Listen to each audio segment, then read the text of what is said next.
আপনাদের কাছে বেশি কিছু বলতে চাই না, একটা প্রশ্ন রেখে যাচ্ছি। অনেকে বলে বেড়াচ্ছে বিএনপি নাকি 17 বছর কে করেছে, 17 বছর নাকি বিএনপি কে করেছে।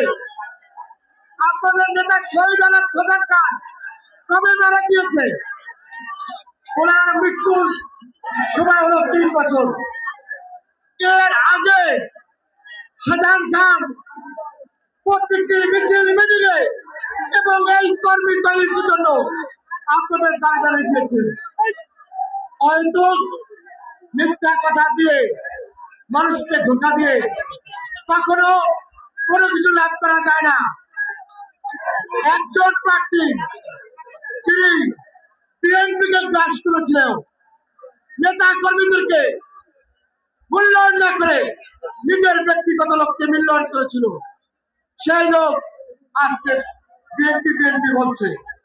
আপনাদের কাছে এই প্রশ্নে কি আমার বক্তব্য শেষ করতে চাই। আমাদের এবার প্রার্থী দিয়েছেন কে? আমাদের প্রার্থী দিয়েছেন কে? তারেক রহমান। তারেক রহমান বিএনপির কে? বিএনপির চেয়ারম্যান। তারেক রহমানের বাইরে বিএনপি আছে? আছে তারেক রহমানের বাইরে বিএনপি? তারেক রহমান যাকে নমিনেশন দিয়েছে তার বাইরে আমাদের কাল আছে? অতএব আমরা তারেক রহমানের প্রার্থীকে ট্র্যাক পাঠায় ভোট দেবো ইনশাল্লাহ। কারণ তারেক রহমান বরিশাল বেশ কষ্টে সবার হাতে উঠিয়ে দিয়েছে আমাদের এই প্রার্থী। আপনারা যদি শহীদ শাহজাহান খানকে ভালোবাসেন, আমাদের জন্য দল করেন, জিয়াউর রহমানকে ভালোবাসেন, খালেদা জিয়াকে ভালোবাসেন, সবাই আপনার ভোট দেবেন। আজকে আমাদের মিছিল আছে, এই মিছিলটি আমরা বলা ছিল প্রতিদিন করবো, অতএব বেশি কথা বলবো না। সবাইকে শুভেচ্ছা জানিয়ে আমি আমার বক্তব্য শেষ করছি।